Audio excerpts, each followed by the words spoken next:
junho 1, segundo Samuel 18, verso 1 a 19, verso 10. Davi passou em revista os soldados que estavam com ele e nomeou generais e capitães para liderá-los. Em seguida, enviou-os em 3 grupos, um sob o comando de Joabe, outro sob o comando de Abissai, irmão de Joabe, filho de Zeruia, e o outro sob o comando de Itai, de Gate. O rei disse a seus soldados: também vou com vocês. Os homens, porém, se opuseram. O Senhor não deve ir, disseram. Se tivermos de recuar ou fugir, ou mesmo se metade de nós morrer, para eles não fará diferença. O Senhor vale por 10.000 de nós. Por isso, é melhor que fique na cidade e nos envie ajuda se for necessário.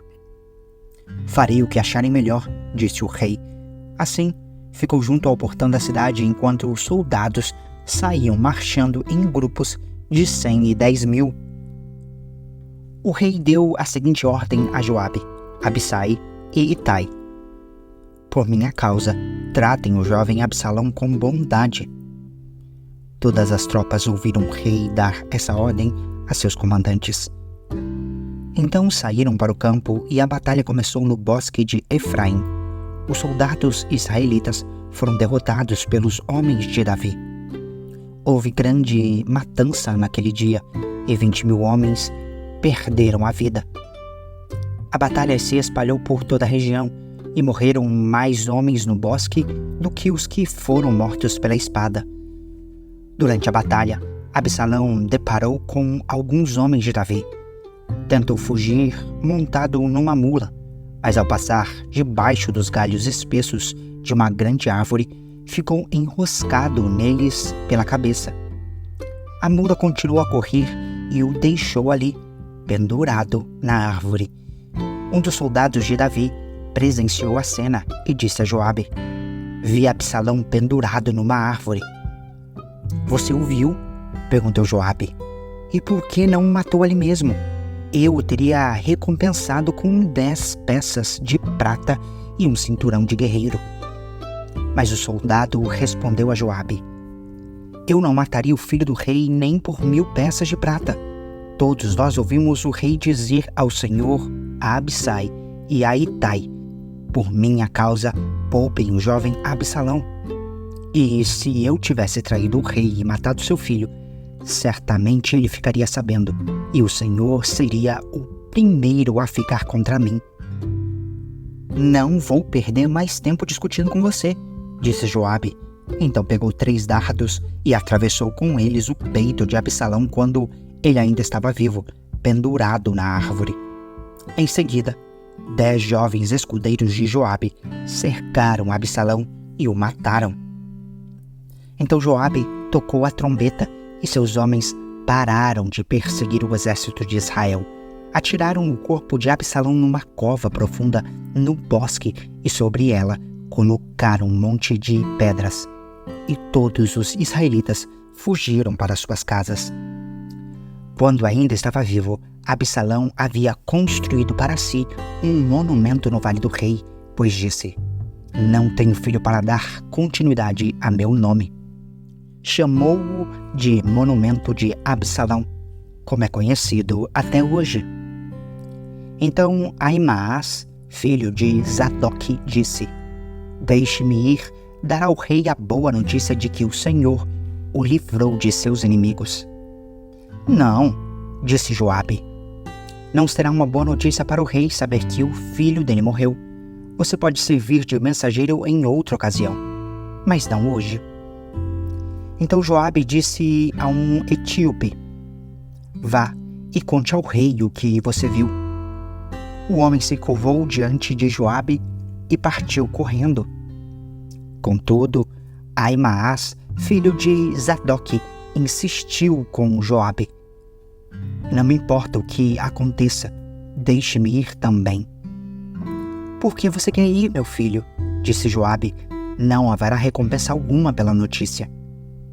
Eu sei, mas deixe-me ir mesmo assim, implorou. Por fim, Joabe disse: Está bem, pode ir. Então Aimaas pegou o caminho mais fácil pela planície e correu até Maanaim, à frente do etíope. Quando Davi estava entre os portões interno e externo da cidade, o guarda subiu até o terraço sobre a porta, junto ao muro. Ao olhar dali, viu um homem correndo na direção deles. Gritou para avisar Davi, e o rei respondeu: Se está sozinho, traz boas notícias.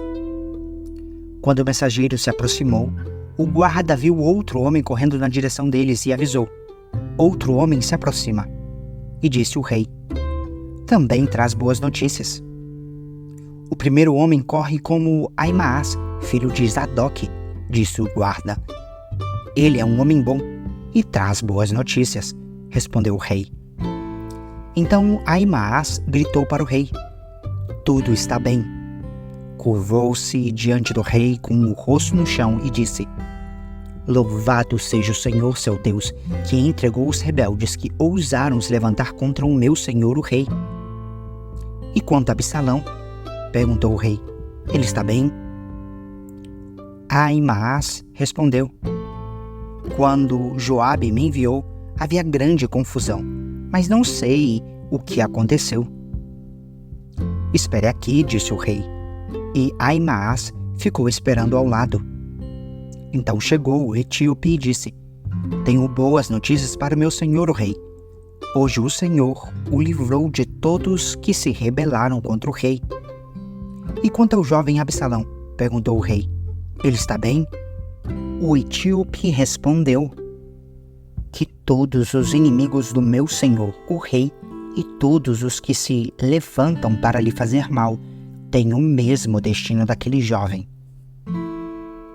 O rei ficou muito abalado. Foi para o quarto que ficava sobre o portão da cidade e começou a chorar. Andando de um lado para o outro, clamava: Ah, meu filho Absalão, meu filho Absalão, quem me dera eu tivesse morrido em seu lugar. Ah, Absalão, meu filho. Logo, chegou a Joabe a notícia de que o rei chorava e lamentava a morte de Absalão.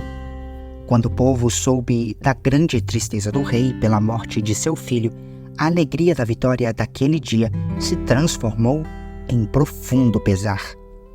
Os soldados entraram na cidade sem chamar a atenção, como se estivessem envergonhados e houvessem fugido da batalha. O rei cobriu o rosto com as mãos e continuou a chorar. Ah, meu filho Absalão! Ah, Absalão, meu filho! Então Joabe foi até o quarto do rei e disse: Hoje salvamos sua vida e a vida de seus filhos e filhas e de suas esposas e concubinas. E, no entanto, o Senhor age desse modo e nos faz sentir envergonhados. Parece amar os que o odeiam e odiar os que o amam.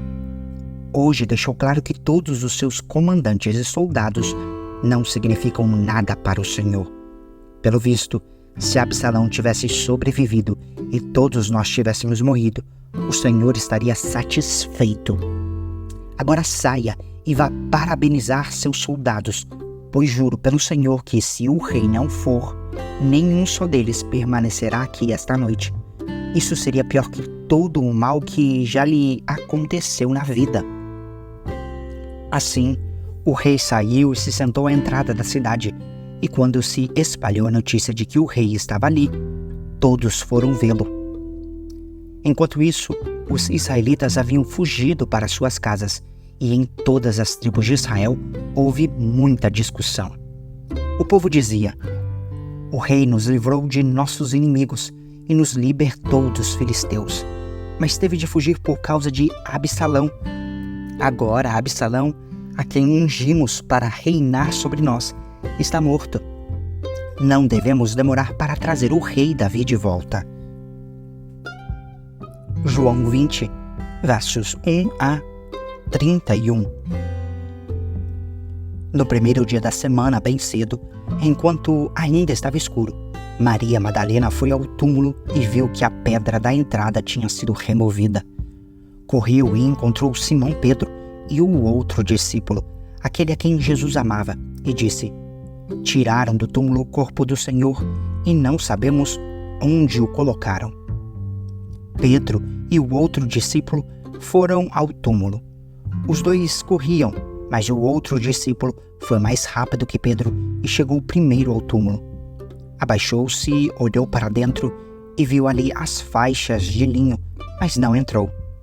Então Simão Pedro chegou e entrou.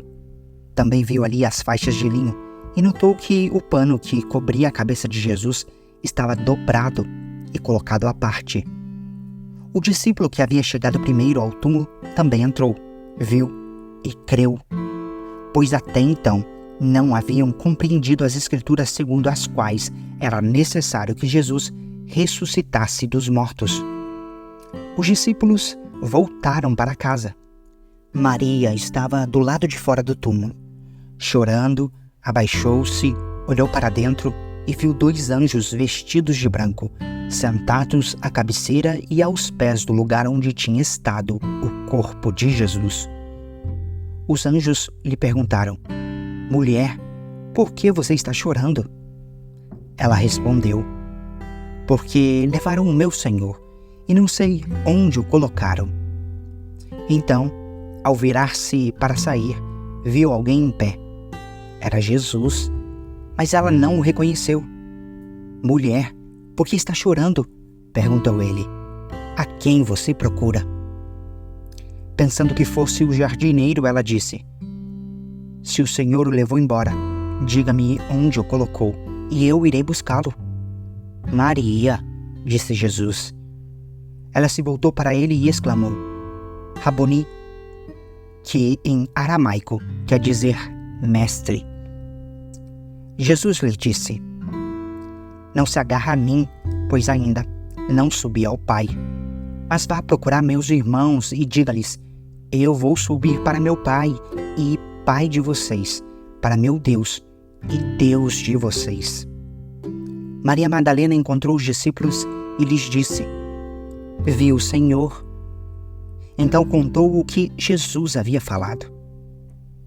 Ao entardecer daquele primeiro dia da semana, os discípulos estavam reunidos com as portas trancadas, por medo dos líderes judeus. De repente, Jesus surgiu no meio deles e disse: Paz seja com vocês.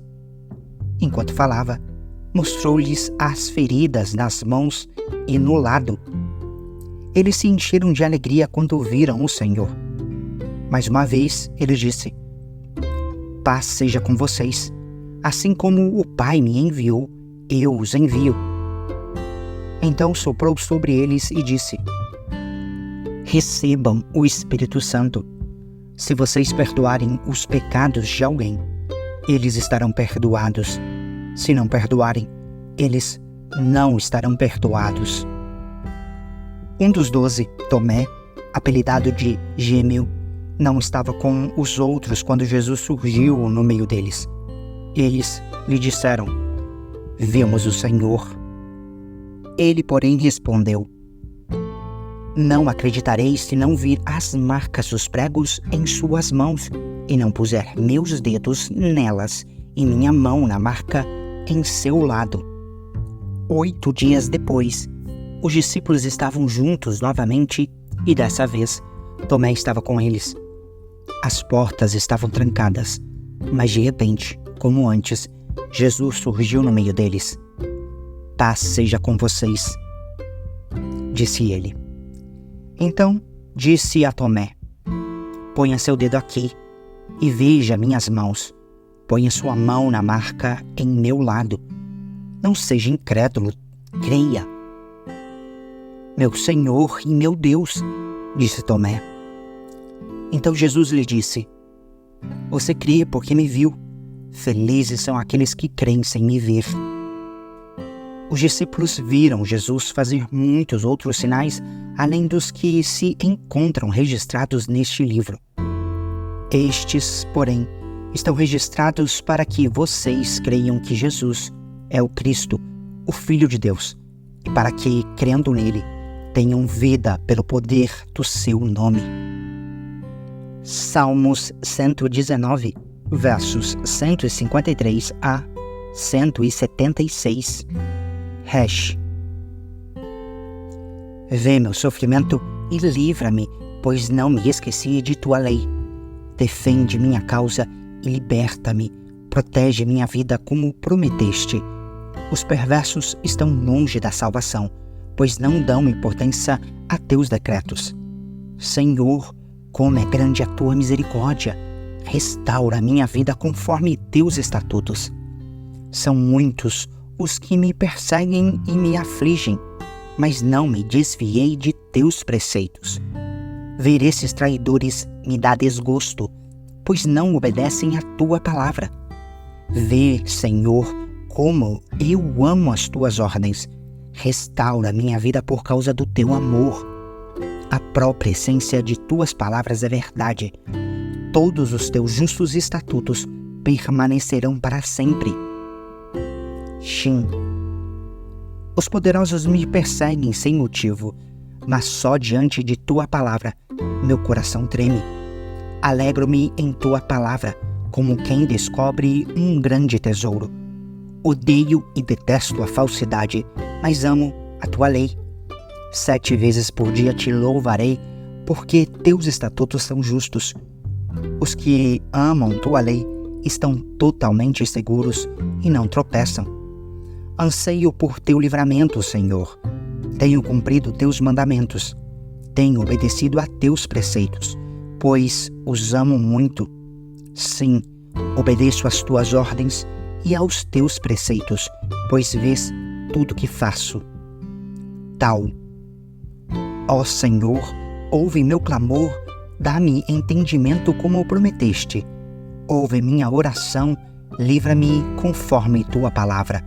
Que louvor transborde de meus lábios, pois tu me ensinas teus decretos. Que minha língua cante sobre tua palavra, pois todos os teus mandamentos são justos. Estende a tua mão para me ajudar, pois escolhi seguir tuas ordens. Ó Senhor, anseio por teu livramento. Tua lei é meu prazer. Que eu viva para poder te louvar e que teus estatutos me ajudem. Andei sem rumo como ovelha perdida. Vem buscar teu servo, pois não me esqueci de teus mandamentos.